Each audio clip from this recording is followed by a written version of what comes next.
The views and opinions expressed do not necessarily represent those of Access Fort Wayne, the Allen County Public Library, or any other supporting group. If you or anyone you know might be interested in making a television show, please call 260-421-1250. Access Fort Wayne is a department of the Allen County Public Library.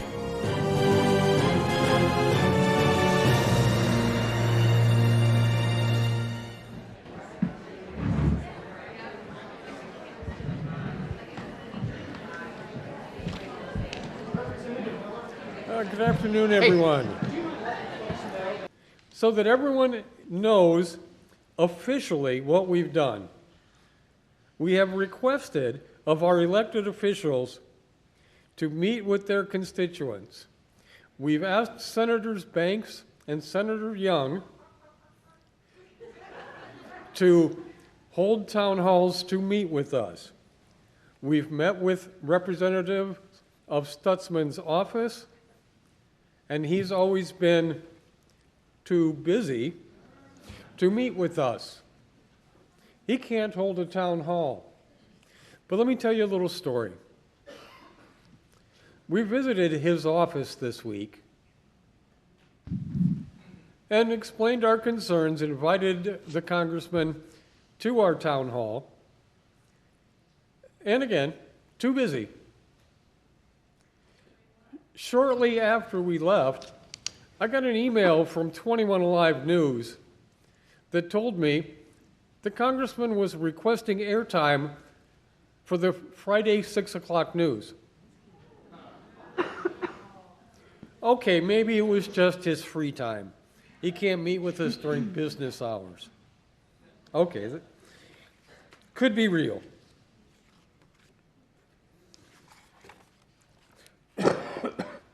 Excuse me. Okay, I have a couple of opening remarks. I have too many notes up here. Could you tell us who you are? I can't hear you, sorry. Who are you? That's my second line on this paper. If you guys just slow down a little.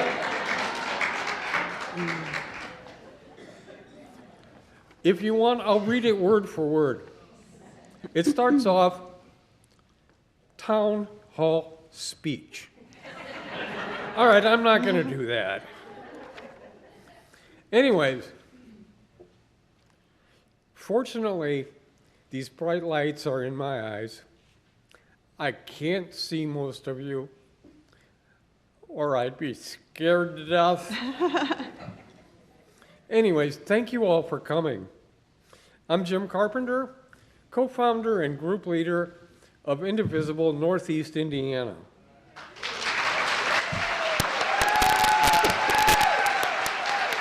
Thank you. Not worth it. Applaud the real speakers. We're delighted that you chose to attend our event. It's overwhelming to us. But I'd like to take a little time and thank those who put this together. This is why you don't applaud me, applaud them.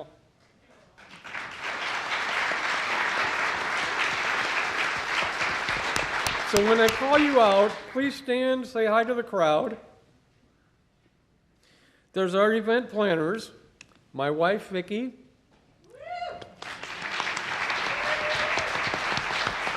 And Sally, are you in the room? See, I have to go like this. I need a baseball cap. Okay, next up, our communications team. What a robust group of people. Kim, Heidi. Yeah, stand up. Kate, Jason, and Linda.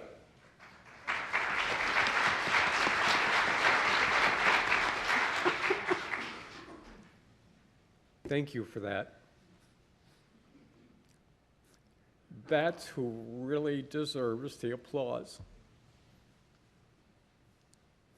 And I just want to say that for all your efforts, I want to thank you from the bottom of my heart. It was Herculean and just awesome to see you all put it together. Thank you.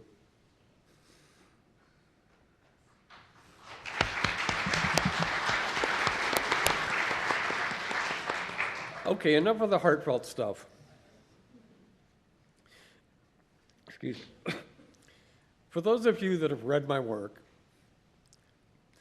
you know already that I can launch a rather pointed attack at the current administration.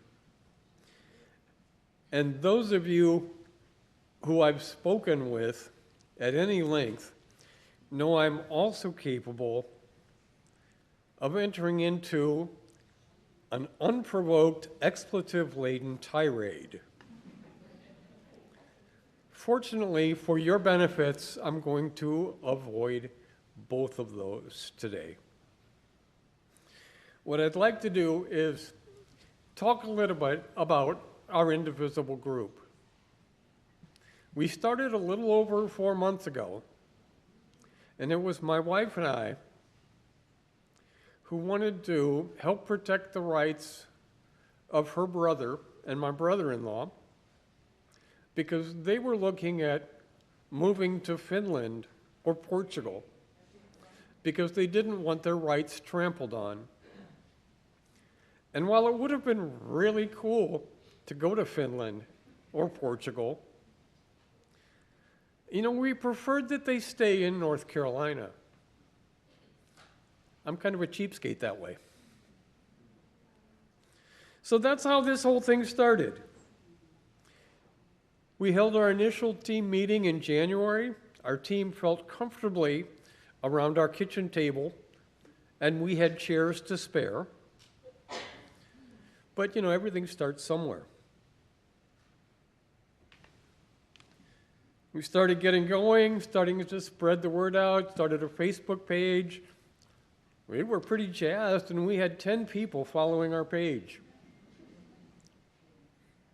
Really. So we continued reaching out, thinking that, some is good, more is better. So we wanted to get this message to as many people as possible.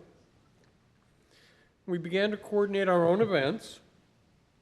Our initial event, primarily conducted by Heidi and Kim, on short notice, with Vicki and I being out of state, had 27 attendees to go to Stutzman's office to share their concerns. Seriously, 27 on short notice. That was overwhelming. So we decided to go home, go big or go home. I can't read my own typeface. And started planning this event. Originally planned for meeting room A, which at a maximum would seat 90 people. We were going to be thrilled to get to half capacity. We started spreading the word without any idea that something like this would occur. We had 316 RSVPs to fill a room that seats 230 people. We are completely overwhelmed with your response, and we thank you greatly for it. So anyways, enough of me just rambling on. We've got a really good show set up for you today. We have 3 outstanding speakers. They're going to talk about what's happening in the administration right now. One last reminder, we will have a hard stop time of 5:30, and as soon as I relinquish the podium, I will set a timer on my phone, and it will go off at 5:30, and we will shut it down. Anyways, that being said, let's get this thing started, shall we? No, I get it. I'm tired of me talking too. Anyways, our first speaker. Most of you may not know her, but we're delighted she was able to make time for us today. Noor is a teacher, scholar, and activist. She has testified, picketed, marched, canvassed, called, written op-eds, signed petitions, and organized movements for numerous progressive causes, including racial justice, environmental sustainability, women's rights, anti-war efforts, and the health of the American education system. I haven't done that much in my lifetime. Anyways, she began her teaching career as a Peace Corps volunteer in the former Soviet Union and continues that career now as a professor of anthropology at Purdue Fort Wayne, where she has lived in Fort Wayne since 2009. She also serves as the president of the Indiana Conference of the American Association of University Professors. You'd think I wrote this. We feel very blessed to have her here today. Please welcome Dr. Noor O'Neill.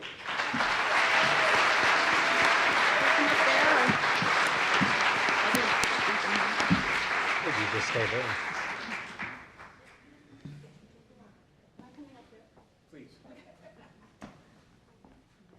Hello, everyone. It's amazing to see you all here. First, I always need to preface these kinds of comments by saying that I'm not speaking today on behalf of Purdue University or the American Association of University Professors. I'm exercising my free speech today as a private citizen and as an educator.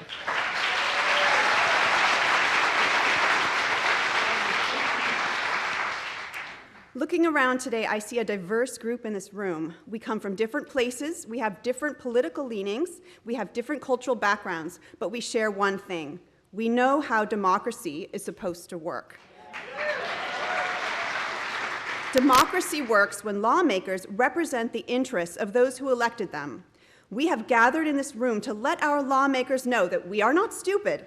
We see what is going on, and what is going on in this administration is that this administration is lying to us. Candidate Trump declared he would bring back free speech. What has he done? Silenced and censored those who oppose him. Candidate Trump promised an era of peace and prosperity. What do we have now? Our allies no longer trust us. Our government is in chaos. Our economic system is stumbling. Candidate Trump said he didn't support Project 2025. But since he was elected, he has been engaged in a full-throated implementation of that unpopular platform with the full support of these three members of Congress. How is it that all of us in this room see through these lies despite a powerful and generously funded media machine designed to convince us that Trump's lies are true? We know better because we have been taught well. Because our nation has a great education system, the best in the world. Not perfect by any means, but one that lifts people like you and me, prepares us to lead meaningful, productive lives, instills in us needed civic values, and trains us to know when our leaders are dishonest. And what does this administration want for our education system, this safeguard of democracy? It wants to take our education system down. Already, this administration's attack on education has thrown student loan programs into chaos, programs that make education accessible to students of all backgrounds, that turn America into a land of opportunity. Already, this administration has cut billions of dollars that fund life-saving medical research. These cuts impact our health as well as our economic vitality in our communities.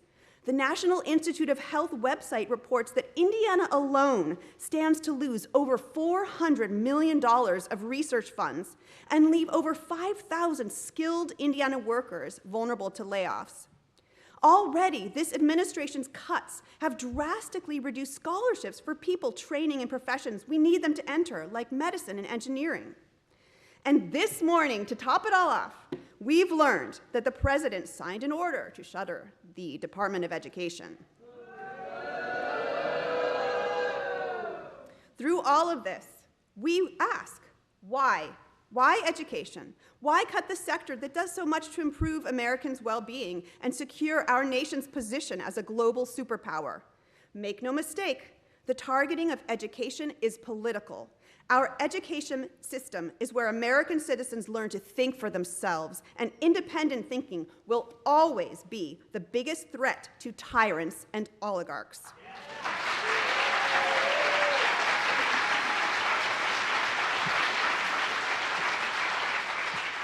This administration targets education because they don't want young people to study history, where young people learn about the dangers of monarchy, which inspired Americans to fight a war of independence, about the dangers of racism that led to slavery, a blight on our history, the dangers of sexism, which prevented women from participating in civic and economic life for most of our history.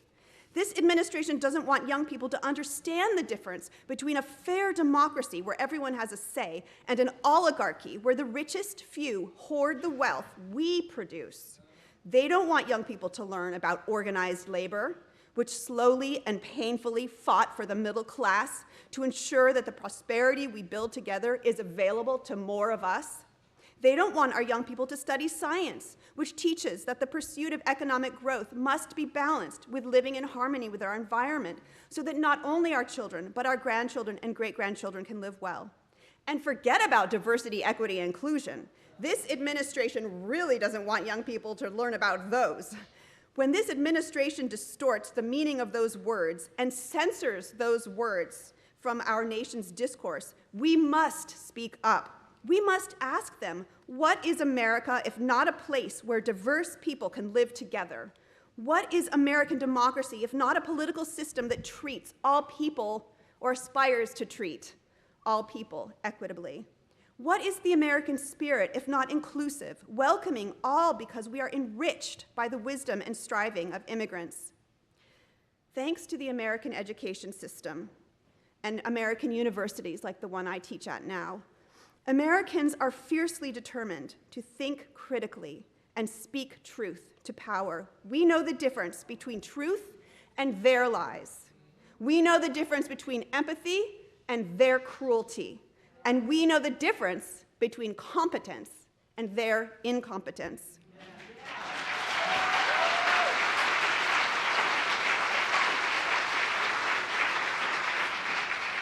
No wonder that Trump and his billionaire oligarchs pals are attacking education with all their might. They know their hold on power depends on it. Get rid of this amazing education system and American citizens will believe any lie this administration throws out. Get rid of education and we become defenseless as oligarchs claim an ever greater share of the people's wealth and power. Our best hope to stop this attack on our democracy and on our education systems and all the other systems that keep us well is Congress. Enough. Senator Young, Senator Banks, Representative Stutzman, it's time for you to serve us, not the billionaires.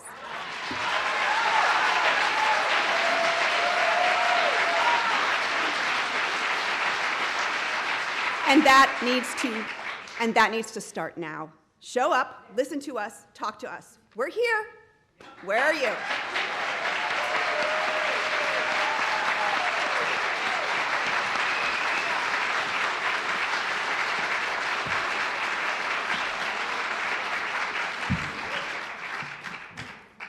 Okay, you can't say I didn't warn you. All right, next up. Again, too many pages here.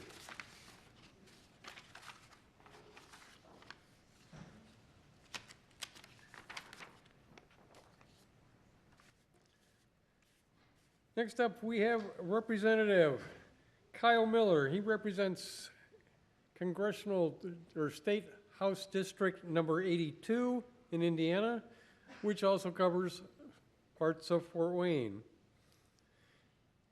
He's a Fort Wayne resident, serving as his first term as a state representative. Graduate of Homestead High School,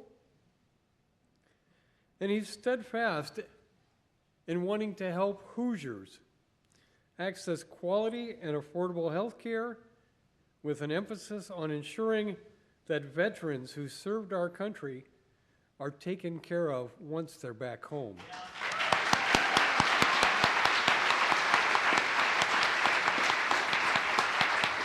Please welcome Representative Kyle Miller.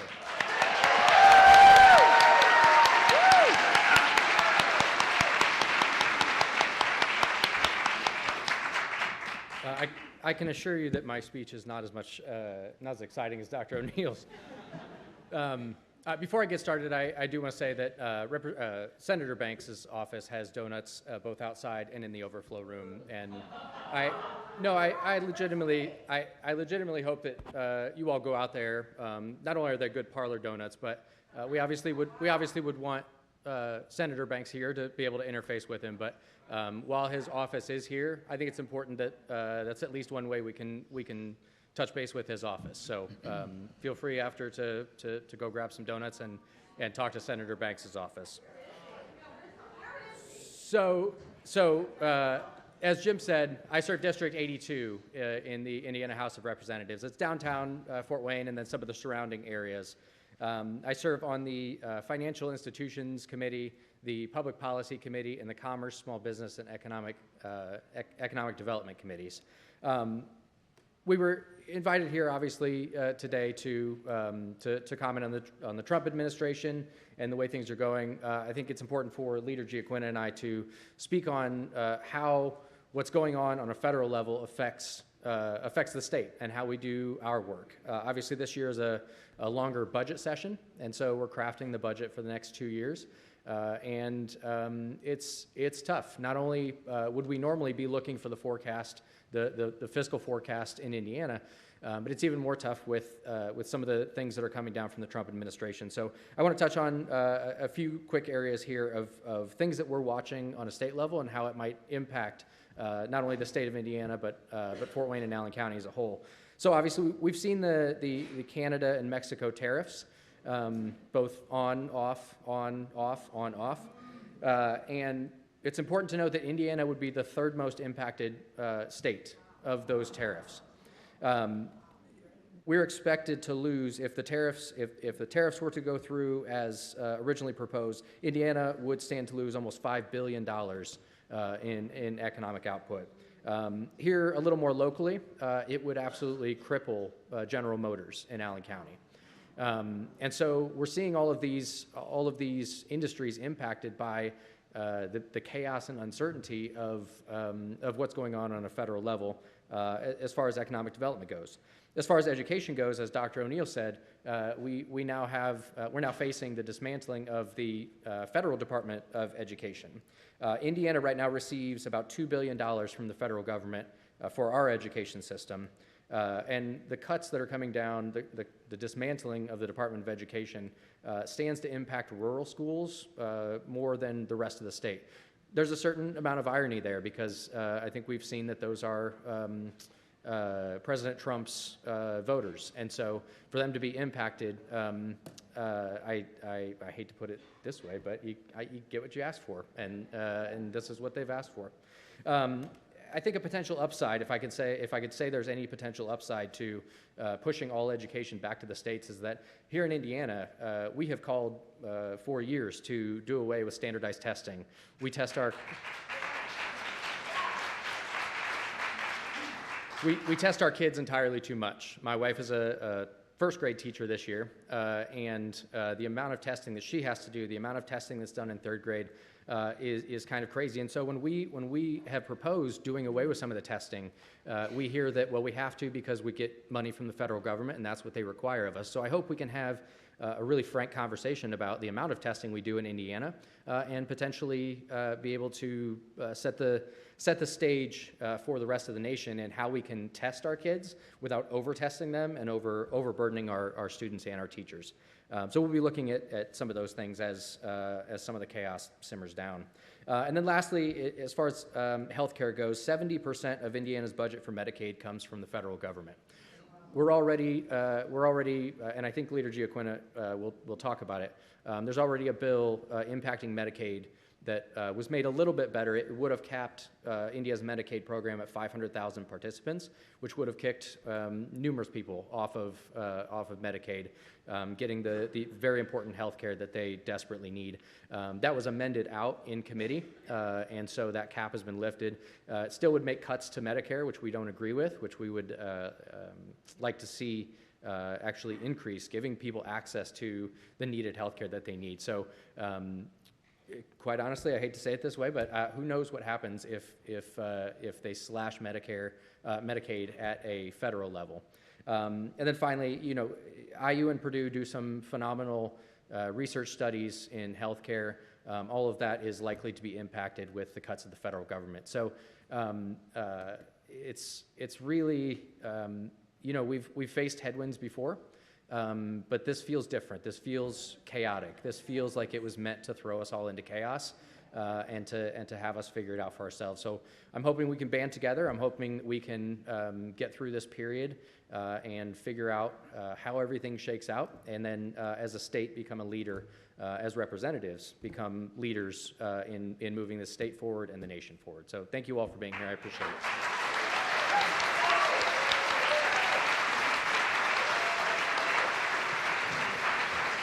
Representative Kyle Miller.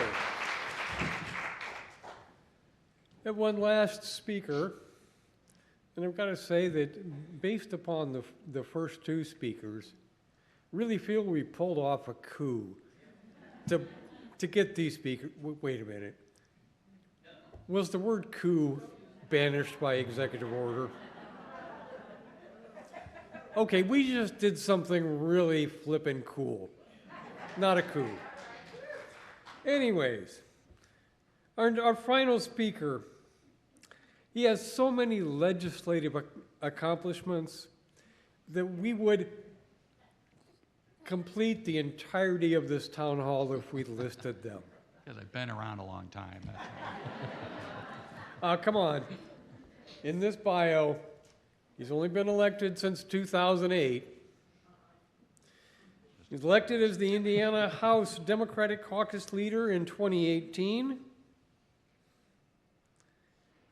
One of the really cool things he's done for us is to author the bill that created the funding for the Allen County Fort Wayne Capital Improvement Board. That's responsible for things like electric works.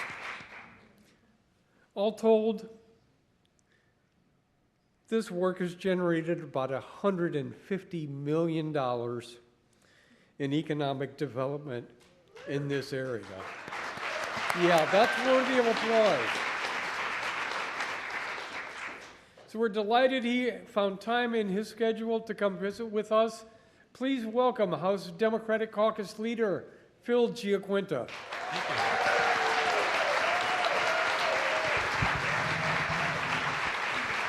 Hi, everybody. I got so many notes in front of me, I'm going to stay right here. That's okay with you all. It's great to see everyone, friends, family members, all kinds of folks. So it's really great. Hi, Pete. I see you back there. These town halls have been quite interesting, certainly those on the congressional level and what I've seen just around the state. A lot of our colleagues have been having town halls when they go back to their districts on the weekends, and great turnouts like this. So a couple colleagues of mine had a town hall in Indianapolis, had over 400 folks turn out. Now, a lot of these questions I know pertain to what's happening on the federal level. But as Kyle Miller just said, 40% of our budget at the state level is funded by dollars coming from Washington, D.C. So it is important that you all are engaged, and so pleased to see so many folks here. While I'm on the topic of town halls, real quick, our next one is going to be April 19th. Kyle Miller and I are going to do that here at the library, so feel free to show up for that. And we hopefully will have maybe, we'll be a little bit farther down the line. You know, we have to, with session, we have to be out of there by the end of April 29th. Maybe we'll get out of there a few days earlier, but by that time we'll maybe have a little more idea of where we are budget-wise and things like that. So if I can, I do want to start there, though, with the budget. I'm going to speak on what's happening on the state level, specifically with House Bill 1001 that passed out of the House and sent it to the Senate. I see a few out there, but how many folks here are educators or were former teachers? Oh my gosh, quite a few. Well, first of all, thank you very much for doing that. And give everyone a round of applause. So you probably remember back in 2011 with the creation of vouchers paying for folks to go to private school, it was labeled as helping poor students trapped in poor performing schools.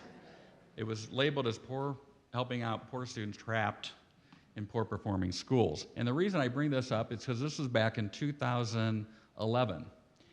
And every year since, they keep expanding the eligibility. So the last budget, 2023, it was, I think it was around eligibility was around someone making $220,000 a year would be eligible to send their kids to a private school. Well, guess what? In House Bill 1001, they've lifted that limit. You talk about your billionaires, millionaires.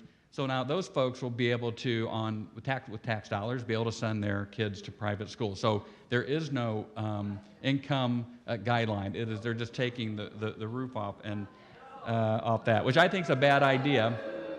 And I tell you what it's done. When you look then, when we go to the school funding formulas, and I represent the city of Fort Wayne, a little bit of East Allen as well. So I check how Fort Wayne Community Schools is doing, how East Allen. And after you calculate and do the math, it's a half a percent increase the first year, 0.5% increase the second year. Basically, they're going to be losing money. That doesn't even keep, obviously, up with inflation. And so not a very good budget for public education, sort of getting used to that. But we'll see and by the way, that also means that two things, all these things sort of tie in together, but when there's not enough money then that's sent down to the local units of the school districts. That means no pay raises for teachers. People wondering why we're having a hard time keeping teachers and recruiting students into the teaching profession. That's going to be a big reason why. There's no money for other programs and things like that. You look at Fort Wayne Community Schools, East Allen Community Schools. What's the percentage of English learner students now? It's well over 50%, maybe upwards of 70%. And particularly with the cuts now, or potential cuts with the eliminating the Department of Education on the federal level, how that's going to impact districts, urban school districts that have these diverse students that go to these schools. So it's going to be something to watch as we move forward. Also, Senate Bill 1, I've been asked about this many times with regards to property taxes. People ask kind of why are we in the shape that we are where property taxes have risen so much over the last 10 to 12 years? And I said, well, it's very easy. You've got a balloon, and when you squeeze the middle by cutting taxes for corporations and businesses, when you squeeze the middle, it's got to go somewhere.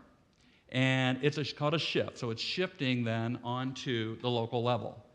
Or when you have when the state doesn't fund enough dollars for public education because we're sending millions and millions of dollars for wealthy individuals to send their kids to private school, we are not providing enough money for public education. So what do they have to do? They have to go. How many times have we seen these referendums that if we want our buildings to look nice and for capital expenses and for teachers to have raises, they put these things on referendum. And guess what? That is another way then that money goes onto your property tax rolls. So when I like to hear, it's interesting to me sometimes when I'm sitting up with my fellow legislators and they'll say blame everything on the local level. I'm like, whoa, hang on, not so fast. It's what we do at the state level that then makes those folks down at the local level have to make those tough decisions. Because trust me, while I am, and we will be working to try to do whatever we can to with regards to property taxes and lessen the impact there. I also want to make sure that the fire truck shows up when I need it. I also want to make sure that that we have enough police officers out there. There are a lot of things where local government provides to us as citizens that we should expect with the dollars that we pay. So we'll see how that goes. And a lot of these things are sort of in flux because we're just over the halfway point in the legislature. The other thing I want to talk about is Senate Bill 518.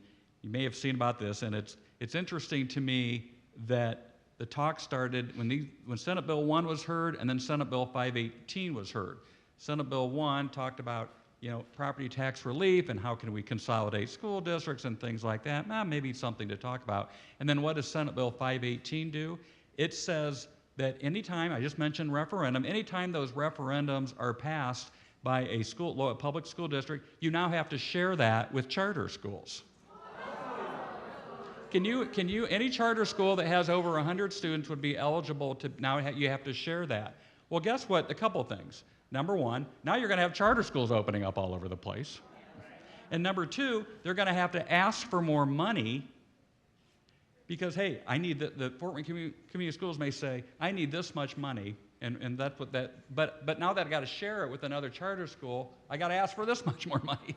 And guess what? That's going to go onto your property tax rolls. So those are the type of things that we're dealing with. Senate Bill 518 and Senate Bill 1, both, I will tell you this, got a little bit of a cold reception, but I've seen that before, and I've seen what's happened at the end of session where these things have to, can sometimes get done. And so I only bring these up because these are kind of the big bills that we're hearing about, and I want you to be aware of that as you contact your local legislators, and Kyle and I both have flyers out there if you want to continue the dialogue with us as well. There's a couple more I'm going to mention, and Kyle and I were talking back in the room that we really want this to be your meeting, and we want you to be able to ask us questions and have a dialogue, and we can take notes and we can have interaction, because I think that's really the best thing about town halls. Look, we have open hearings and things like that, but it can be difficult for folks to take off work and come down to Indianapolis and present their thoughts on things. I know we have email and Zoom meetings and all that, but it can be very difficult for ordinary folks, retired or not, or work that come down and see us. So this is why I do think it's very important that we're here today and be able to hear what you have to say. A couple more bills real quick. Senate Bill 287 is, I think, also very problematic.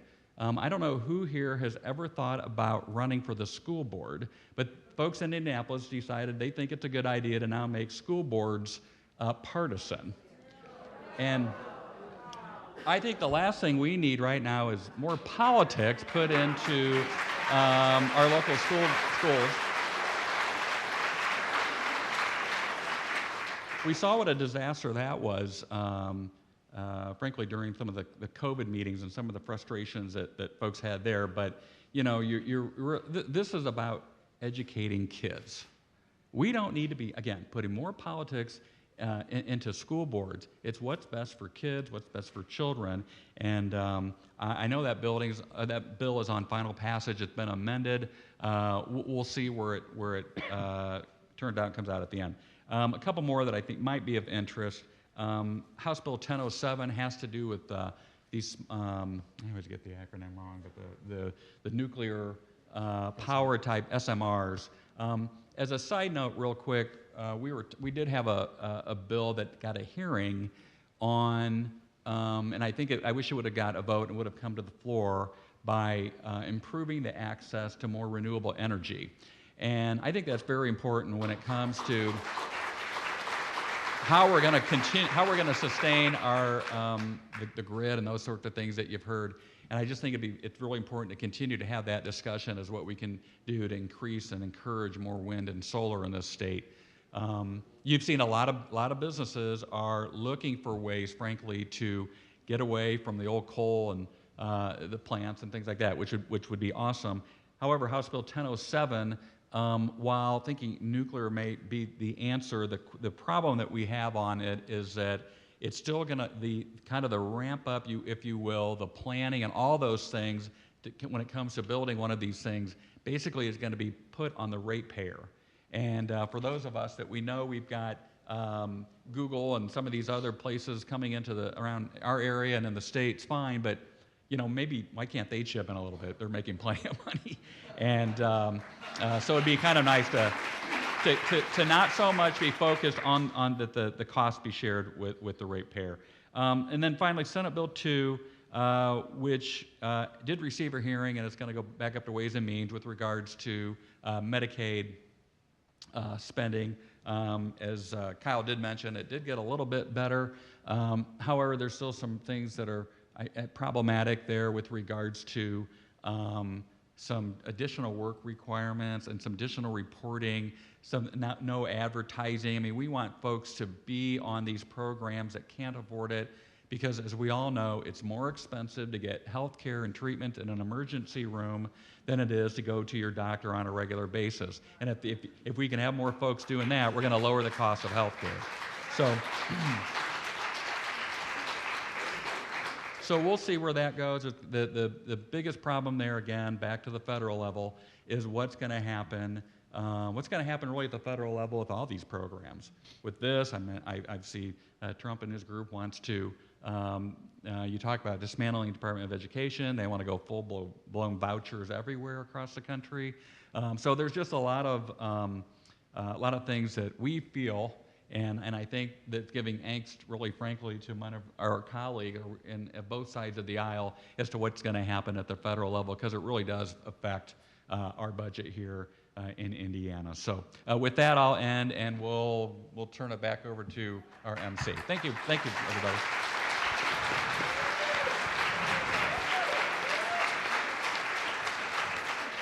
Okay, we have the opportunity now.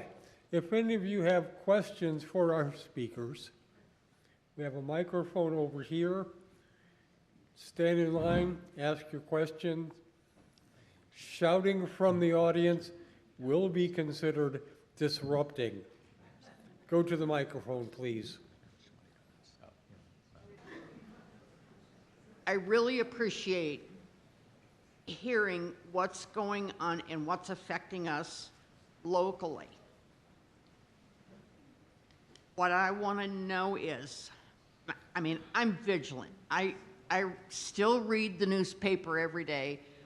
I watch about 2 hours of news every night, and I still haven't heard what the Democrats are doing at a federal level.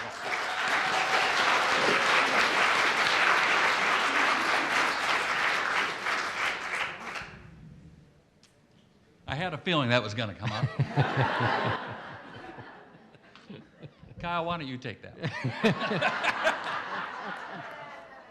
Then I'll go. No, I can start. I mean, if any of us had that information, we would be a DNC chair. But I think, legitimately, I don't know that I think the election to us was a shock. I don't think that we expected it to turn out as it did. And I think that it's not what people want to hear, but we're regrouping. We're figuring out what our message is. We have factions of our party that have to come together. We have to unify our own party before we're able to take on the other party. And so while that's not a firm answer to what the Democrats need to do on a national level, I think we do need to continue, while we're figuring out how to unify our own party, we do need to fight back and continue pushing against some of these really terrible things that are happening at a federal level. And I have no doubt that we'll get there. It feels heavy this period in time, but we have been down before, and we have gotten back up, and we've found our fight, and we have found our voice, and we will do it again. I hope sooner rather than later.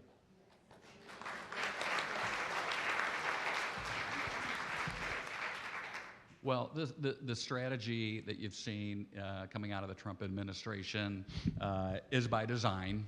He's trying to flood the airways and he's doing it, and these executive orders that he signs, most of which don't mean anything. He still has to get congressional approval. And as things do come to the Senate, it's going to be more difficult to get approval because you still have the filibuster and things like that. But I think it's an excellent question.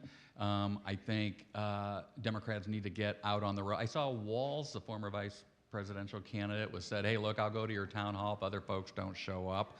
I think doing things like this, getting out to getting out to areas where maybe people aren't that comfortable.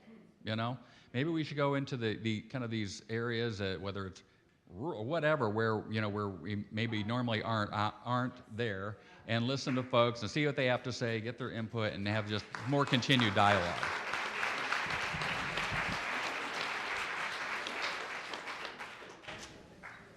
My question is related to education. I'm a retired teacher. I worked in Fort Wayne Community Schools. I bargained 6 contracts for the teachers. I have worked at the local, state, national, and international levels in education, and I've been protesting for 60 years.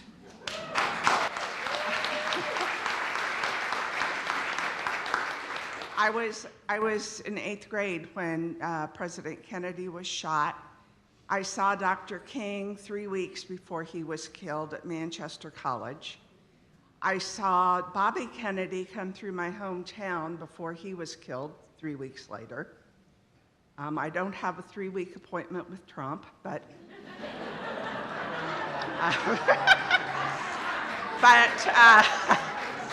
my concern is that I now have grandchildren in college. And 2 of them are, one at IU, one at Purdue. Next year, 2 more will start.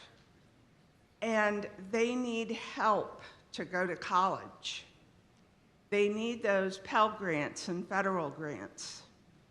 And they're amazing young people, but their hopes are being dashed by the possibility of either not being able to afford to go to college or by not having a college at all to go to if they're closed down. These are the minds that are going to solve the problems that we have. Now, I suggested to the 3 yahoos up there that if they had been in my classes, they might know a bit more about economics and tariffs and history and mathematics. I even went so far as to offer my free services as Secretary of Education. But I am most concerned about what is happening to education with what is going on in the federal government. You want to speak to that?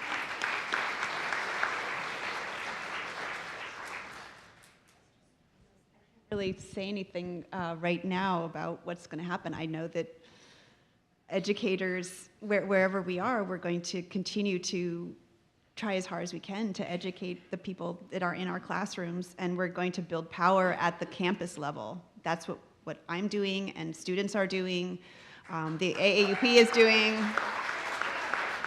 We're building power with people, and that's what we can do. I think one of the other things we've seen, and I've talked with some folks that work in higher ed, is the chaos. The chaos is creating chaos on our campuses. I'm on the board of CityLink, and they are talking about scrubbing the word equity from all websites, all everything, and campuses are having to do the same thing. They're terrified of a federal investigation, and they should be with this administration. There's no guidance from the federal government, which is where guidance should be coming from, which is where leadership should be happening. And in the absence of leadership, we have chaos, and that makes it really difficult on our students. Hey, the only thing I'll add is that we have sent, I don't know where'd she go? Where'd our question? Behind me. Oh, there you are. Yeah, well, when we've seen the number of students going into higher education declining over the last 10 to 12 years, and while it's not the end-all to be-all for everyone, we should be doing everything we can to encourage, whether it's a 2-year degree at Ivy Tech or four-year degrees at IU, Purdue, Fort Wayne, others, because there are a lot of industries out there that are looking for kids and students that have specific degrees, particularly with college-educated kids too. So I don't think we've done a very good job, and I think that's kind of by design. I think it's one way to say that you're, sort of lowering the cost or whatever. It's just, I think it's by design that a lot of folks in the legislature don't want kids to go on to college because, God forbid, they might learn something or might hear a different view with someone. These group things that we have, and so that we got to do everything we can to make sure that that kids that want to go on to college after high school have the chance to do that. Hi, I'm an educator here in Fort Wayne, and a lot of my students have black and brown skin. A lot of them are immigrants. I don't want ICE to come walking into my college classroom and take my students out or arrest them. Throw them into a goddamn concentration camp. A lot of my friends are transgender. The United States government has turned against them. They've turned against my students. And nobody seems willing to call Donald Trump a fascist, but that's what he is. The election was purchased by Elon Musk. Say that again. The election was purchased by Musk, and nobody's doing anything about it because they have all the power. They've got all the cards. When you're playing a game that's rigged, we're playing a rigged game, and there's seemingly no easy way to win, no difficult way to win either. So what do we do then? If the game is rigged from the start, what do we do if we can't win?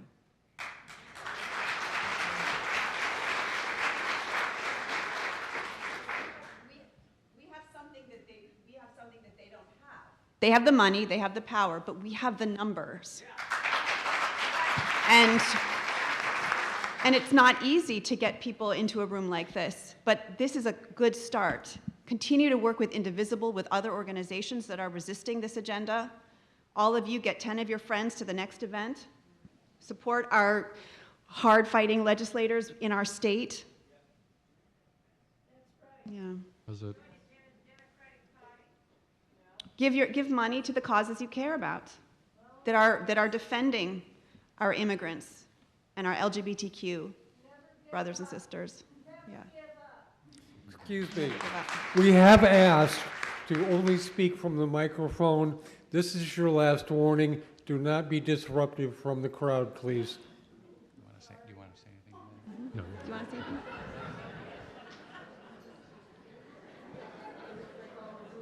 The only thing I would add is, we talked about rigged game, rigged system. I mean, there's nothing more than, a rigged system than gerrymandering maps. And that's when drawing maps to keep folks in power, to keep people in their own districts, in their own areas. And that's one thing now when we ask about strategy and what Democrats can do, what we've tried to do at the State House is put up amendments after amendments. We talk about it all the time. We're not one of those states where we try, but we're not one of those states where you can put up referendums to have independent map drawing or, you name it. There's been all kinds of discussions with regards to legalization of marijuana and all those things, but we're not, unfortunately, a state that is able to do that. We're going to keep pushing it, though. We're going to keep trying. And those of you that know me know that I don't give up, and I've been working hard for candidates, for this guy and for others over the years. So we'll continue to do it. And someone said, who knows? Maybe 2026 will end up being our 2010. And with groups like this showing up, you never know. We'll see. I appreciate though y'all being here again today. Okay, one additional note. If those in line could keep their questions brief, we really would like to hear from all of you. Thank you. Good afternoon. First of all, legalize marijuana, for God's sakes. It's a victimless crime. We could save billions of dollars across the country, but specifically, like 37 states have some variation of medical marijuana laws or legal, recreation legally. We get a lot of people out of jail. We probably wouldn't need to build a new jail.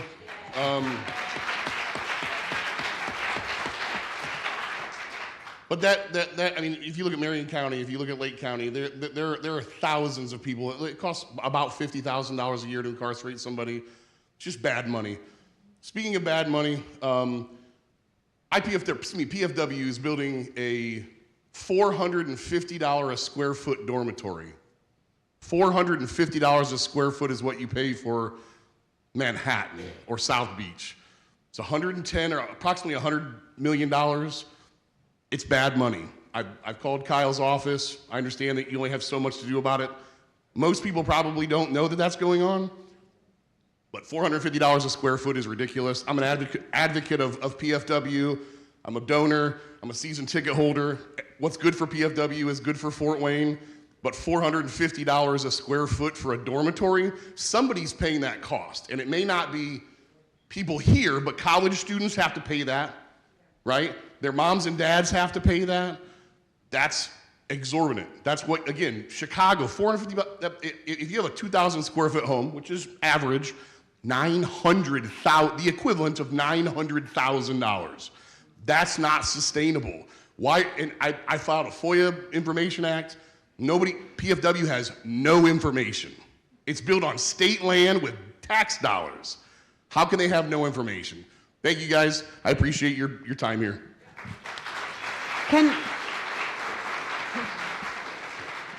Can that gentleman please get in touch with me and other people at PFW? Thank you. Okay.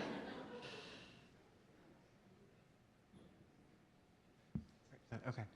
I have two questions, one kind of specific and one more broad. The specific one is about the Dolly Parton Library. I've seen some headlines that there is a danger of it being cut, like the funding for it. So I'm wondering if you can speak about that. The reason that I'm asking about it is because I teach undergraduates studying education, and it seems that just as we have made a lot of success with the science of reading and reading scores, and now we're ranked higher. Now that that's happening, now the funding might get cut, and I find that just seems very dumb. So can you speak about that? And the second question is, what hope do you have that Republicans, because you probably spend more time talking to state level Republicans than I do, what sort of hope do you have that they will partner with you to help their K through higher ed schools, especially given that rural schools are often the largest employer in their cities and counties? So those are my questions.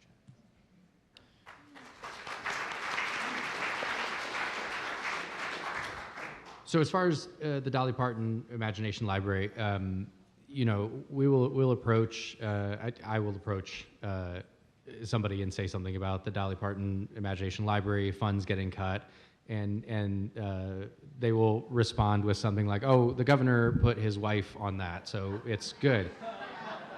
and then I tell them, and this kind of goes back to the point we were just talking about. He put his wife on it because we complained so much. We pitched a fit that they were going to cut those funds. And so we'll continue to fight for that. There is a certain irony in since I've been in the legislature the last 3 years, we've talked about literacy and how our literacy numbers need to come up. Meanwhile, cutting funds for a program that does just that. And so it doesn't make any sense. We'll continue to fight as the budget comes down to make sure that that's included. And then the hope that Republicans will work with us, or that we can work with Republicans on K-12 education. I tend to think, so in all honesty, a lot of what gets seen at a state level is the animosity and the fighting and the division. And don't get me wrong, there are some really bad bills that we hear at the State House. But by and large, I'm going to get the numbers wrong because I always do, but something like 80% of the bills that we pass are unanimous, and like 90% are bipartisan. And so we do really good work down at the State House. We can reach across the aisle. We can develop those relationships to get things done. I tend to think at the education space, we are kind of in a tough time right now, but with the expansion of universal vouchers, they've gotten what they wanted. I think we switch our message to more accountability. If you're going to take state dollars, doesn't matter whether it's going private, public, charter, anything, you should all be playing by the same rules. Everybody should be playing by the same rules.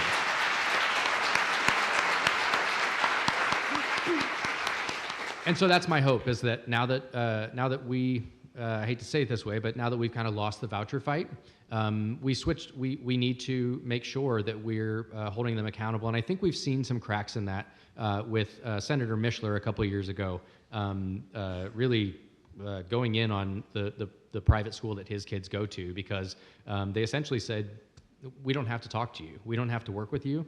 And that's a really strange thing to say to the appropriations chair in the Senate. So I think we're seeing some cracks in that. I think that now that they've gotten what they wanted, they've gotten the end goal, I'm hopeful we can work on some accountability measures. In our amendment to the budget, the House Democrat amendment, we did have money in there for the Dolly Parton Library, basically to put it back where it was, which is it's $6 million. It's not, it's $3 million one year, $3 million the next. And I think the real reason that they got the attention of the governor is because Dolly herself tweeted about it.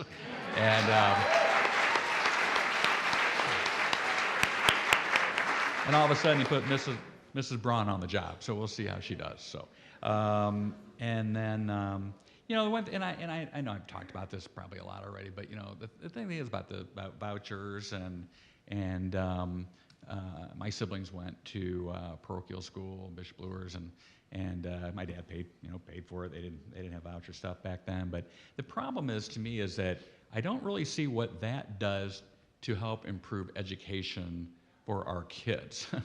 And so because this has been going on since 2011, and we've still not really seen the numbers, in my opinion, with this education policy that they've had over the years, voucher schools closing in the middle of December and kids scrambling to go find. It's really it's really happening more in Indianapolis than it does here. I do find it kind of interesting that we really haven't had I think we have 2 charter schools in Allen County altogether, and you know why that is? It's because our public schools are doing such a wonderful job in the county.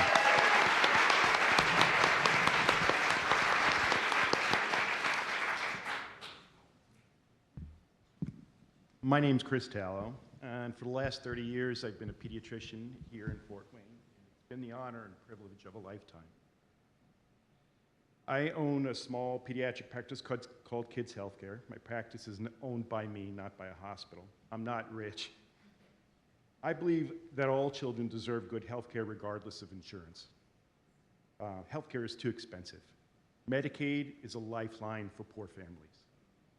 4 out of 10 children in the state of Indiana receive Medicaid as their only form of insurance. Without Medicaid, some children would die. The Trump Congress has decided that poor children don't matter. Our representatives want to deny children medicine while adding $4 trillion to the national credit card. I say protest. We need to sit in their office and refuse to leave until they listen.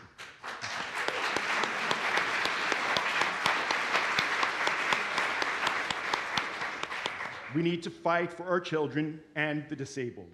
It's time to make some good trouble. America has always been great. We never had to make it great again.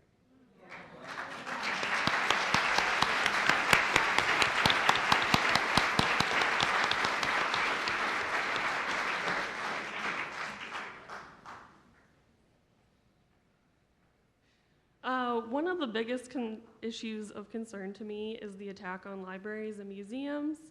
I have been lucky enough to work in both and understand how vital funding these institutions is to everyone in our communities. In addition, these are some of the last public spaces where they don't require you to pay to use some of their services and to provide all sorts of information to the public. With the Trump administration eliminating IMLS and Governor Braun cutting funding in the budget for Dolly Parton's Imagination Library, what kind of legislation could Hoosiers see in the future from you or other members of Congress to protect our libraries, museums, and other public spaces?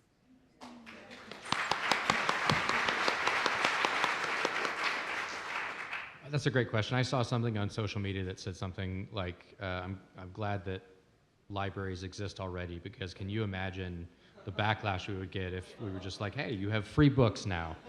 It would not go over well in our current political climate. So I'm glad that we have them. I was at a board meeting here last night, just walking amongst the books, just thinking what a great service public libraries are. You walking in and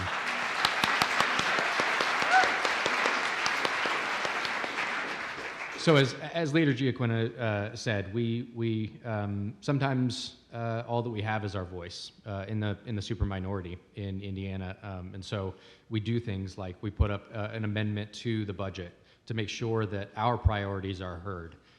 We know that we're probably going to lose that fight, but it's important that people understand where us Democrats stand on a lot of these issues, and so. You know, it sounds kind of general, but we will continue to see what gets put up around funding for libraries and museums and things like that that are critically important to our communities, and try to fight as hard as we can to make sure that they stick around. Yeah, and I would just say that it's, you talk about attack on libraries, just not libraries, it's school libraries too. I mean, we've seen that, and I'm like, hey, look, if you as a parent object that much to what's happening in your school library, well, go get a voucher and go to the private school. Yeah, plenty of options out there now. Hello, I'm Hallie Nowak.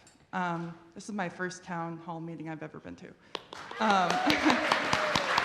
And I don't think it will be the last one at this rate. I am a former educator. I am a former social worker. I am an artist, I'm a writer, I am part of the working class. I am an alumni of PFW. I have my minor in women and gender studies. This all matters because I am also a Hoosier, and I'm a woman. And living in Indiana right now is scary.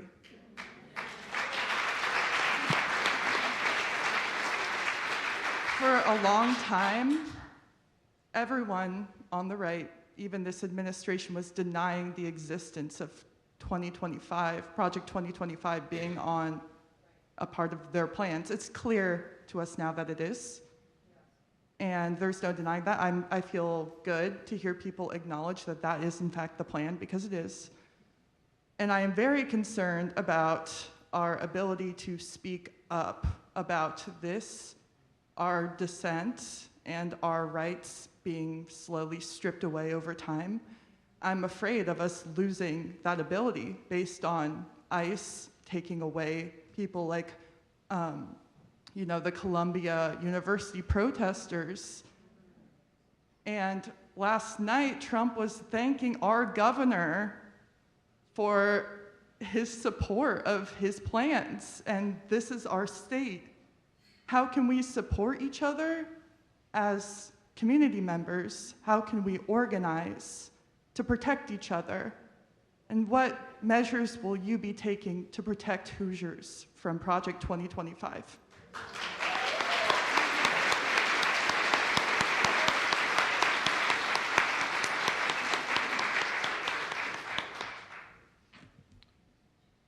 Well, I'll say this, that there are groups, I'm glad you've organized this group here.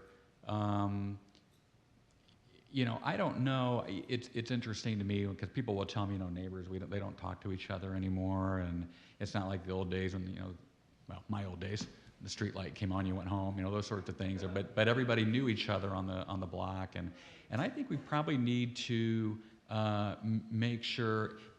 The biggest issue that I've seen with so much of this stuff is there's just so much noise out there, and where people get their information from, obviously Fox News and all that stuff, but the internet, all these things. And so I think organizing even smaller groups within your own neighborhood and things like that, or joining larger groups such as this, is really important to do. You coming here for the first time is a great first step. So you should be commended for doing that. You really should. And I, appreciate you doing that. And I think Kyle has said it a few times. We're not by the way, going to stop doing this once, I said we're going to have another one here in April. We're going to do some over the summer too, because I want to make sure that the momentum is keeping up and the information's getting out there so that we can get the right information out to cut through all the noise and things that you're hearing. So when you ask, what are we doing to fight back, those are just some of the few things is by attending meetings like this, having meetings in the future, and letting folks know what to do. And we'll also try to come up with other ideas as well as to how other groups can get together and assist. And there's no question that, the bottom line is there's just got to be different results at the ballot box in 2026. So.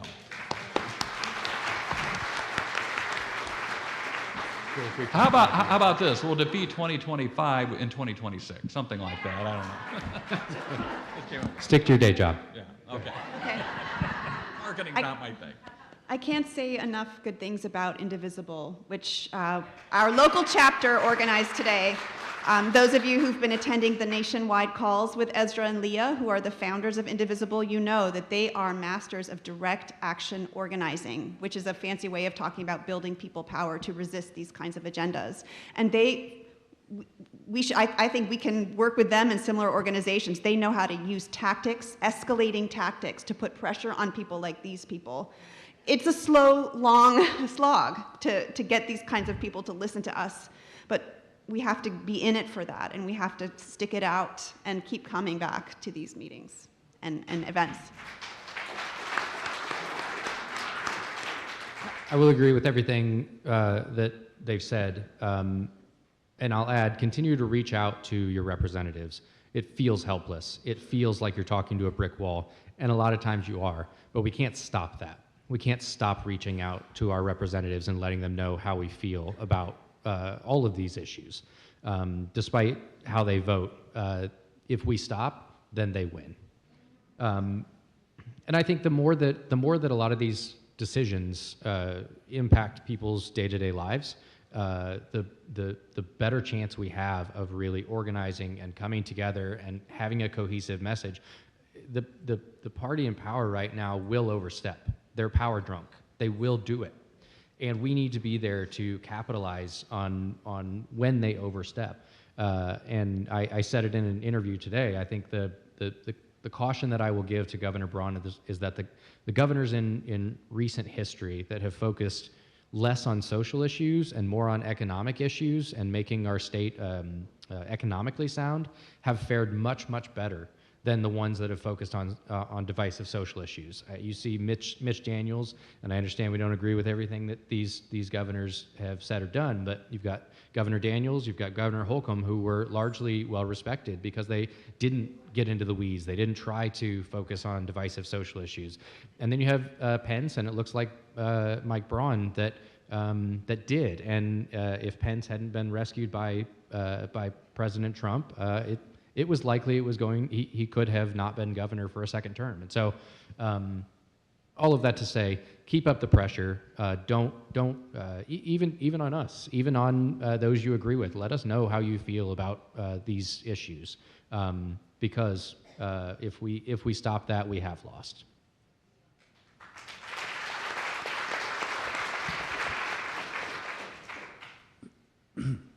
My name's John Lowe. I'm a resident of Fort Wayne, and this also is my first town hall meeting. And I want to thank Indivisible. I think it's really great, as Ms. Noor says, that we have this forum. And I think the reason that I'm here and the reason that we have this amazing turnout is because of the frustration that we all feel. This is not so much about policy, it's about tyranny. Yes. And our Congress's failure to act as an effective check and balance on the usurpation of power and the daily affront to our democracy and our system of government. The frustration that we feel, I thought about, as I was thinking about coming down here, to just make a list of the daily effronteries and assaults on our democracy that we have suffered since January 20th. To me, the one that resonates the most is Trump siding with Putin against Ukraine.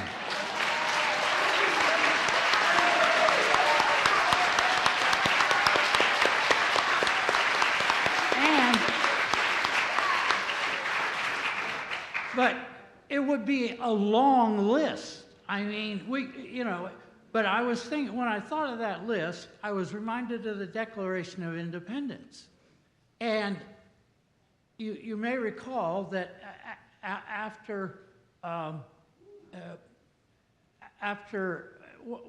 it includes a recitation of all the affronts that the colonists faced, the affronts from the king. And there's a long list that's right in the middle of the Declaration of Independence.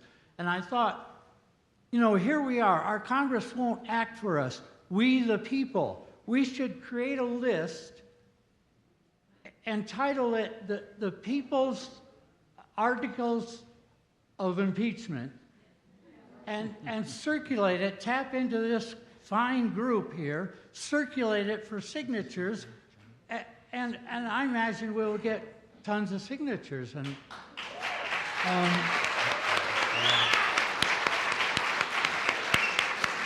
anyway, I'd be happy to draft it if somebody can help circulate it.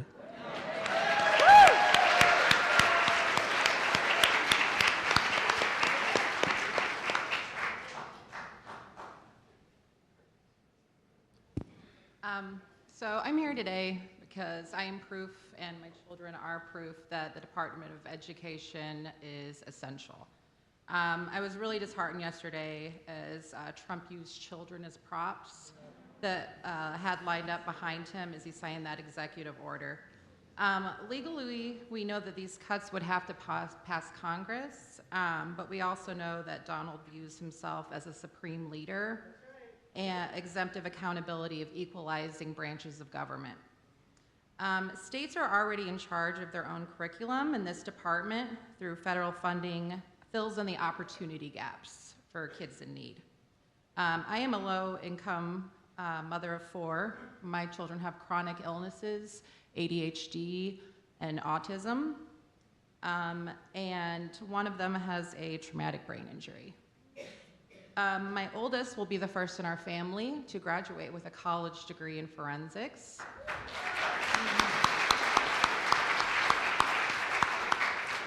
And my second child, who is trans, just was accepted to St. Francis for nursing.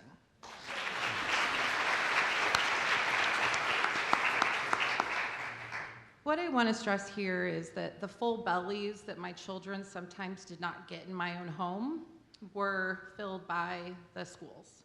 IEPs and 504 plans provided individualized help, and that made the difference. Help for my children my children's friends working towards English proficiency made the communication between children a lot more deeper. And passionate teachers that put their lives on the line every day with gun violence to come into schools to care for my kids. I would like to know the people who aren't here today, what they feel about this and what they're going to do about this. But since we do have 2 Democrats here and you are the party of opposition, I would really like to know what the 2 of you personally are going to do to take on Trump and his minions.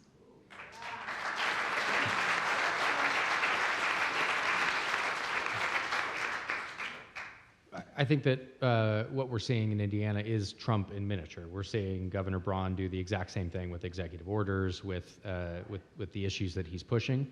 I think that we have seen that he has overstepped a bit with the legislature in thinking that he can come in and tell the legislature what to do. And I know this in my 3 years, the legislature sees itself as its own branch. And so within the legislature, we continue to push back on those issues. We continue to fight. We continue to put forward amendments.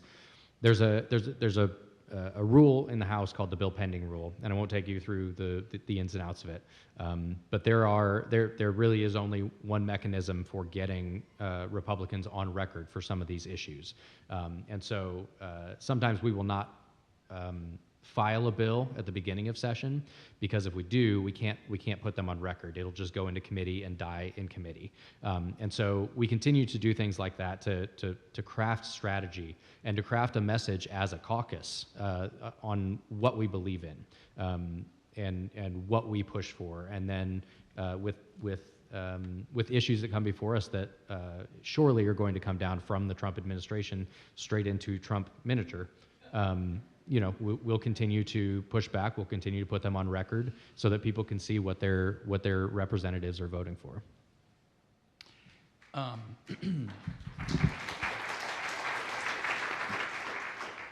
You know, sometimes I think, and maybe you all have too, that, oh, he can't do that, Trump.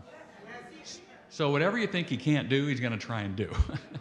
And while you hope we have the courts, and I was reminded during the last Biden administration, there are 235 federal judges were appointed. So while it may think we have the courts, don't underestimate what Trump can do, or what he at least will attempt to do. And I think we need to make sure we kind of keep that in mind. You asked me personally. I think it was a personal question. What I'm going to do? Continue to reach out to folks to run for office in next time in 2026. I'm going to go knocking on doors in my neighborhoods this summer.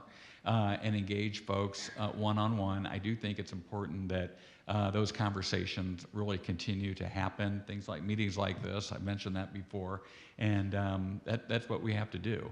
And I'm very excited to see the turnout here, the new folks. I kind of look out over the audience, and I see obviously a few faces that I recognize, but several I don't. And so I'm glad to see you all here too. And don't make this your last town hall this year.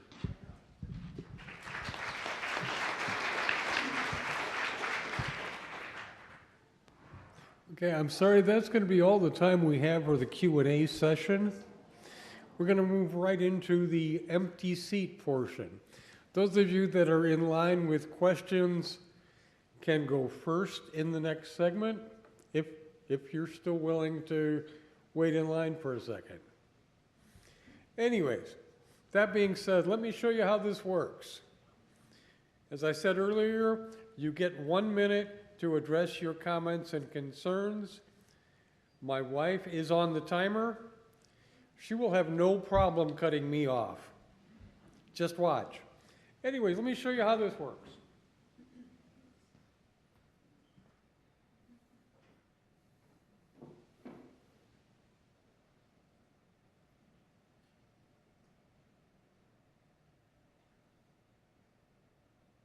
Representative Stutzman, I have concerns about your office policies. Why is it we can meet with the receptionist or somebody who says he's the director of constituent services? I know, really pretty title, wasn't it? But we don't get to speak to someone in your staff that we know has a direct connection to you.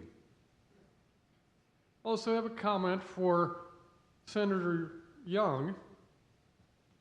It's been widely reported that you're a clear-thinking senator.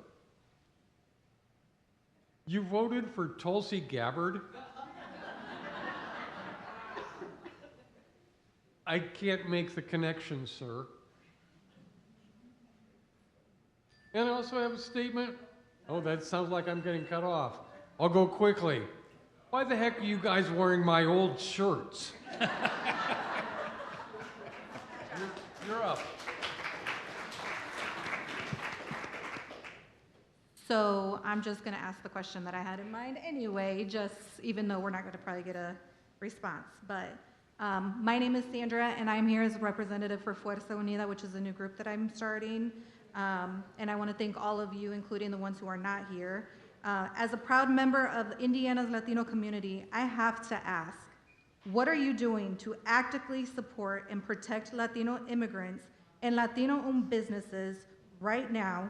Our community is being targeted through hostile rhetoric, policies that tear our families apart, barriers to our success, and increased racial profiling that puts our people at risk just for existing in public spaces.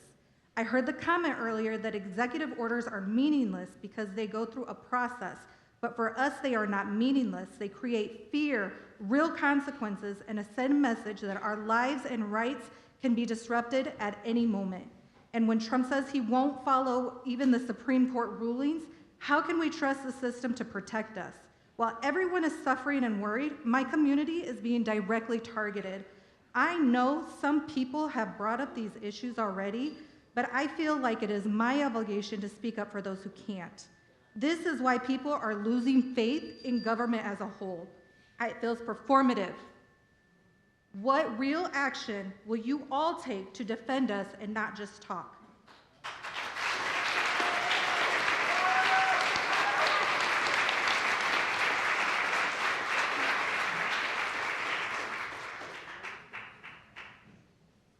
My biggest concern isn't ICE or any of this other stuff. My biggest concern is the lack of security in public schools.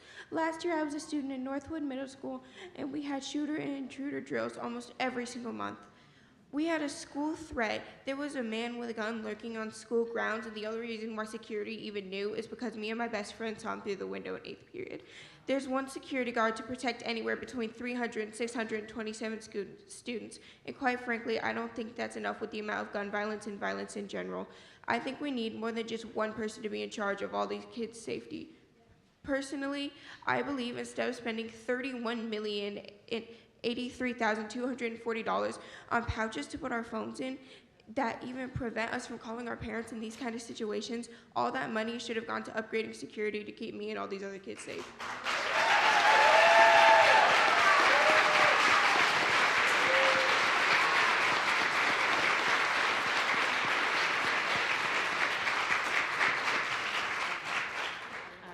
Congressman, you are saying that dissolving the Department of Education will give states the opportunity to get more funds in their schooling. What are you doing to ensure that once those funds get diverted to the state, that they will still be earmarked for things like Title I, for low-income schools, Title II, disabled students, Title III, English language learners? Right now, those funds are federally protected under the Department of Education, and sending them to the state, what are the guarantees that they will still be used for what they were originally earmarked for?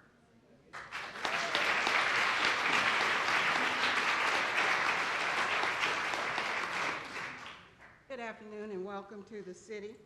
The time to fight for people, progress, and power is now. The group is hosting this. We thank you for this. We want to engage the legislators. We came to have a discussion mobilizing those in the room to activate their position to introduce legislation to oppose the agenda of the MAGA. I come to discuss your position on two bills, 1047, 1063. I'm with an organization, Single Mothers Against Crime and Killers of Our Children, and we need to have these bills passed. And I'm hoping that you guys are aware of it. If you're not aware, if I have your attention, Mr. Miller, I want you to be aware of it and do something about it. The community needs these bills passed to enjoy a quality of life in their neighborhood. GiaQuinta is the minority leader. How can you make this happen? And what can we do to make it happen? I am a lifelong resident of the city of Fort Wayne, and I have high expectations.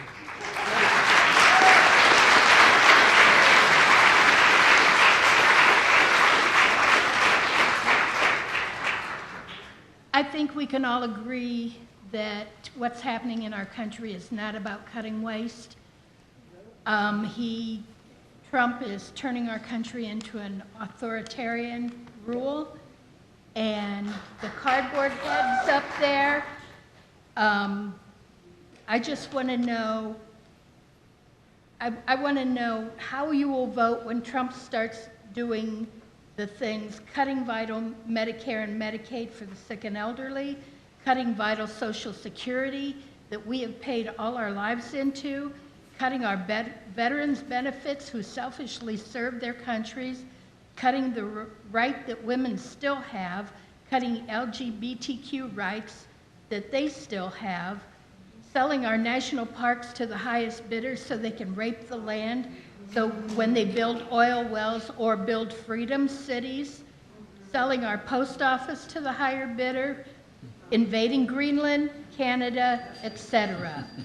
If Trump gets away with this, it will be because you didn't have the backbone to vote against it. So you are condemning our children, our grandchildren, and future generations, and it will be on you and every other spineless congressperson that votes with Trump. I hope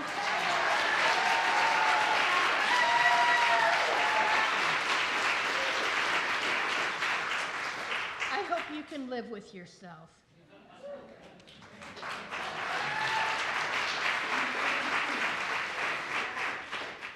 Senator Banks, I've been calling you every day for the last 6 weeks, and I've talked to somebody in your office.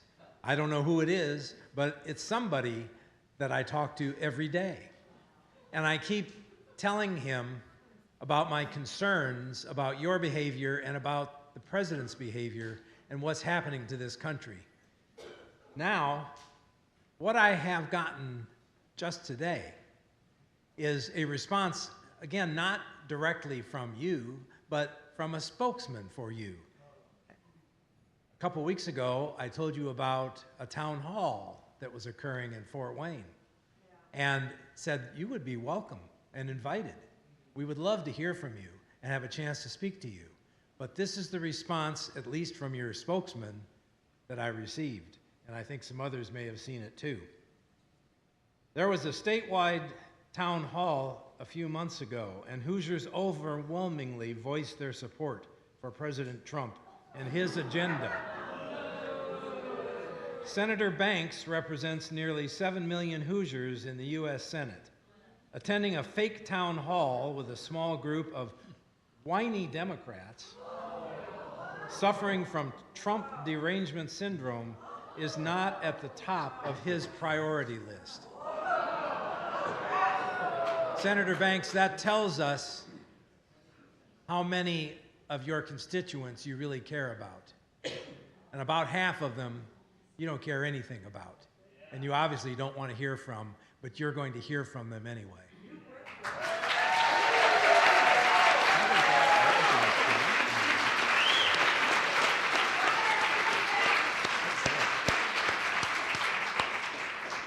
Well, I'm glad I came to this town hall as an opportunity to meeting our representatives. Glad to meet you. Hope to see you soon.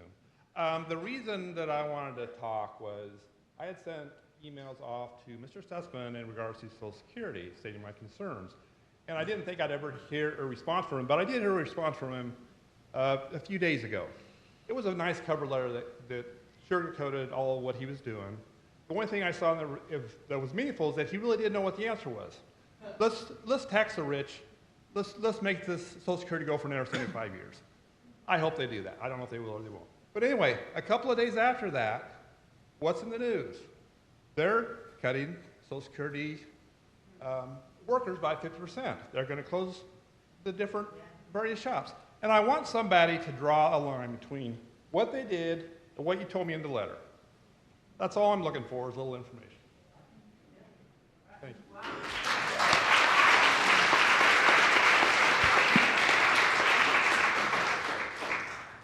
I'm Joe Buffalino, lifelong resident of Fort Wayne in the West Central neighborhood. First of all, don't stone me. I'm a Republican, a progressive Republican. I'm addressing Senator Banks, who failed to put in an appearance here for whatever reason. In 2018, you ran for Senate on your record as a veteran. I get your Banks brief. You're constantly, I support our veterans, our veterans, our veterans. Then why are you supporting a president who has referred to some of our veterans as losers. I'm talking like John McCain, who spent 5 years in the Hanoi Hilton, who referred him as a loser because he was taken prisoner. Someone who's killed in action is a loser because they were killed. You're supporting Mr. Trump, who was a draft dodger in the first place. And I just wanted to ask you, I did respond to your bank's brief and said, why are you doing this? I got no reply. So apparently, you don't even listen to what your people reply to your thing. I just was saying, why do you call yourself in favor of veterans and then favor somebody who treats our veterans like, yeah, I'm not going to say that word. This is polite company, but I think you know the one I mean. Thank you.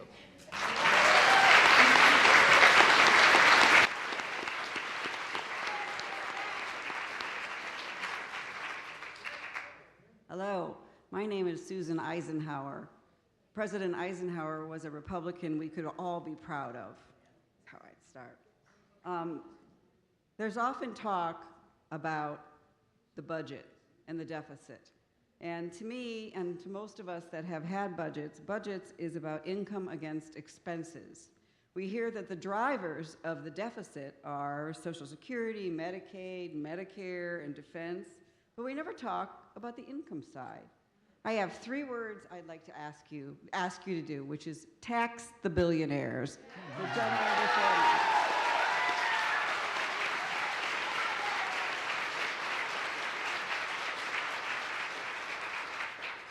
before. In 2023, the top 20 American billionaires added $310 billion to their collective wealth.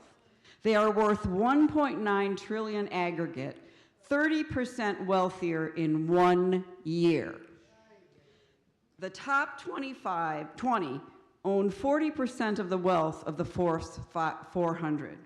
In 2023, the median American made $70,000 and paid an average of 14% federal income tax. The 25 richest Americans paid a true tax rate, which means not what it looked like, but what it truly was, of 3.4%. So what I would like you to do, our representative and our senators, is start talking about the income side of the budget. And also be honest about what things cost. You got rid of USAID, which the average American polled thinks is 30% of our budget. It's 0.3% of the budget. So what I would like to ask is please start thinking about the ways that we can deal with the problems we have, like a deficit, in a way where every American, including the billionaires, do their part, instead of taking apart our country from an unelected billionaire, that we have all of us pay our fair share. Thanks for not coming.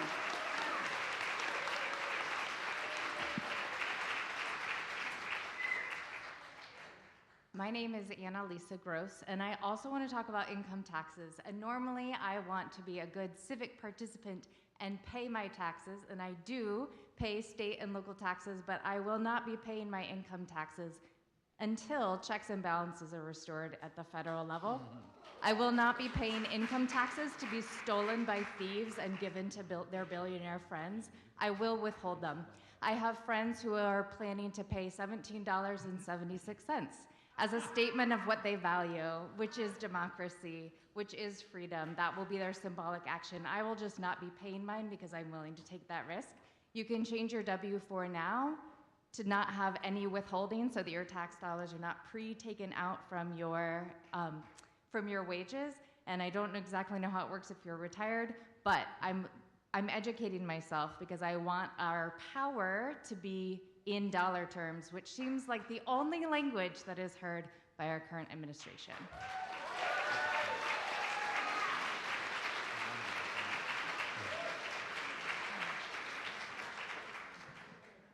Hello, I'm Diane. This is to you people. Organize. Organize. Get the phone number and email address of every person in your little groups.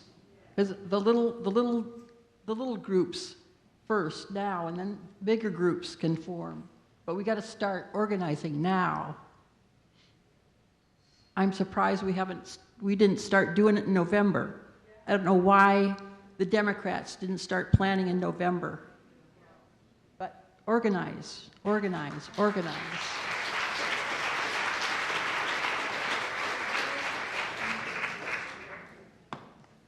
Hi, my name is Steve Miranda. I live down here in West Central.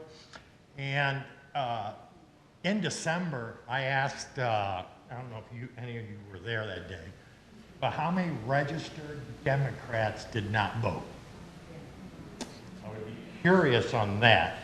And as you can tell, I think our average age group is a little bit higher than 50. We need those young people, big time.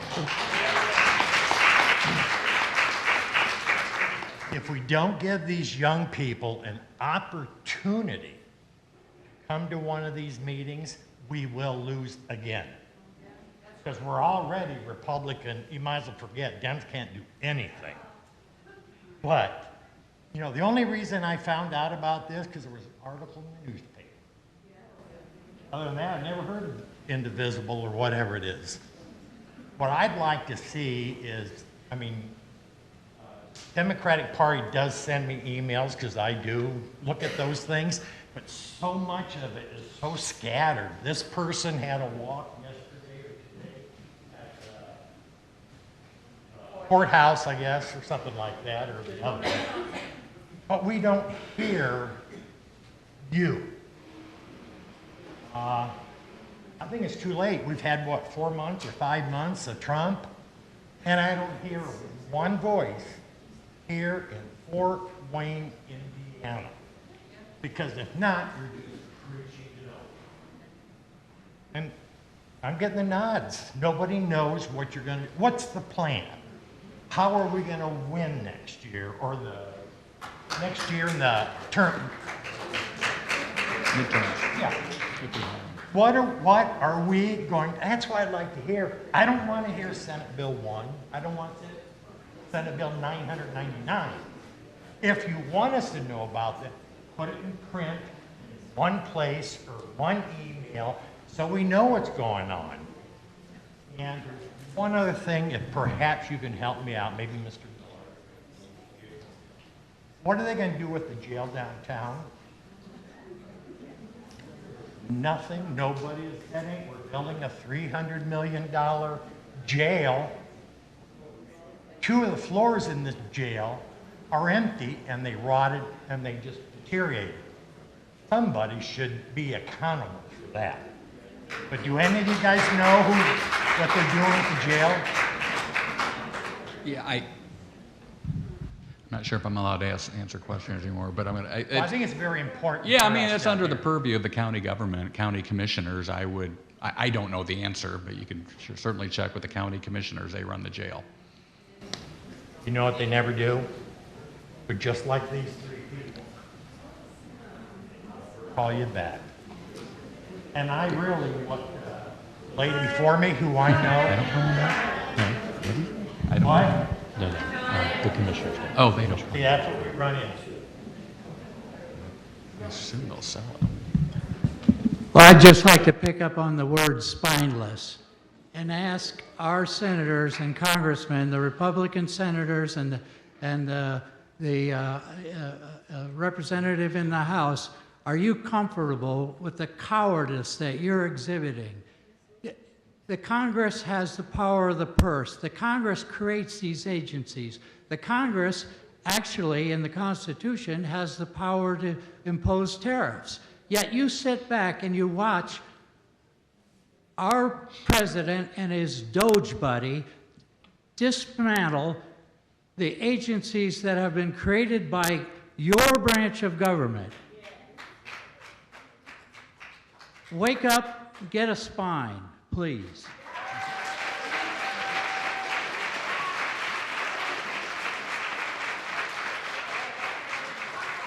Okay, this is your last chance to speak. Otherwise, I just wanted to say one thing before we leave.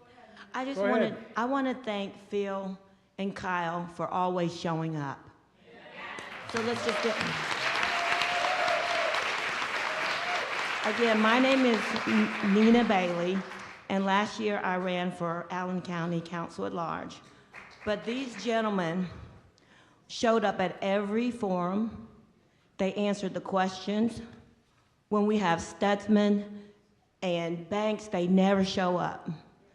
They act like they do not represent us. They're only representing the Republican Party. That's wrong. We are one America, we're one Indiana. We are tired of them not showing up. Also, I would like to ask the question, how is Congress allowing Elon Musk to run our government?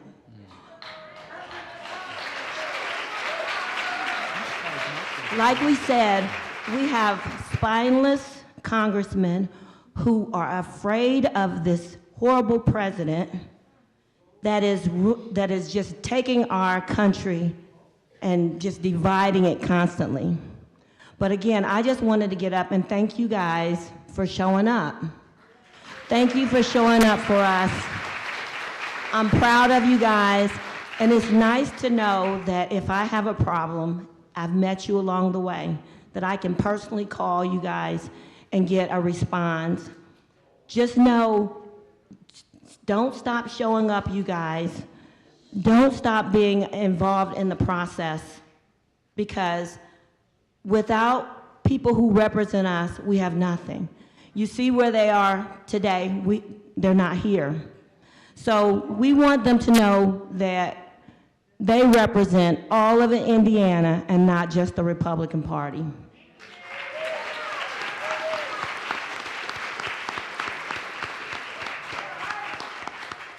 The gentleman before me went twice, so I'm coming back because I want to end on something that was just said.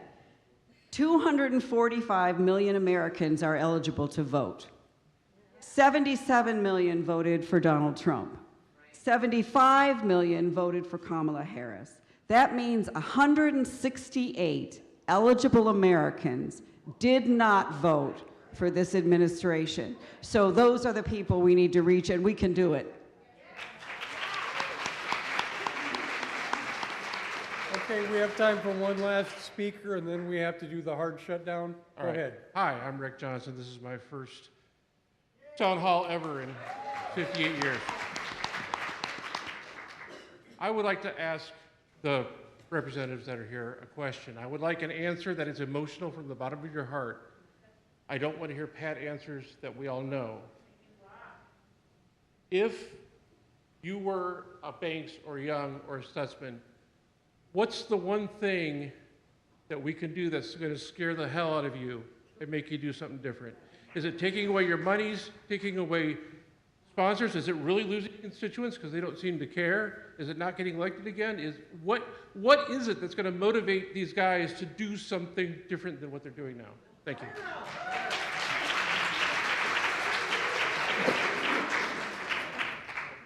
I said it a little bit earlier, and I'll be brief, but I heard somewhere that we used to say all politics is local, and what we really need to switch to is all politics is personal. And I think the more that these decisions impact everybody's daily lives, the more these town halls grow from 230 people to 430 people to 1,000 people, the more pressure, that's the pressure right there, is the number of people calling and texting and emailing and doing all the things.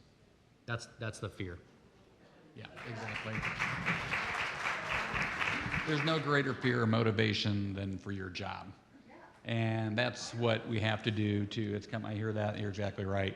That's what has to happen. Enough folks have to get motivated, it may sound like an answer I've said before, but until there is enough pressure put on folks, like the folks here that did not show up, by going to town halls, demanding answers. I mean, and I know we've done this before, but we just got to keep at it. Is it fear of losing their job? Is that the big one? For those folks, for some of them that probably think they have a career going forward, maybe so. Maybe for some, maybe not. I don't know. But for those that want to, because I assume Jim Banks has even higher aspirations. I don't know. But yeah, I would say that's kind of the biggest issue. Okay, I'm sorry, I did warn everyone, a hard shutdown at 5:30. My phone is vibrating on my belt. It is 5:30. I would like to thank Dr. O'Neill, Representative Miller, and Democratic Caucus Leader Phil GiaQuinta for coming. One last piece of good news. Our Facebook page gained 13 new members while we were here. Thank you all for coming.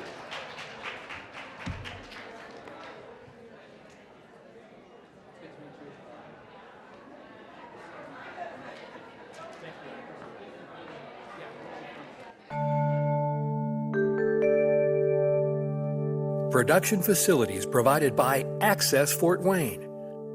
Learn more under the Services tab at acpl.info.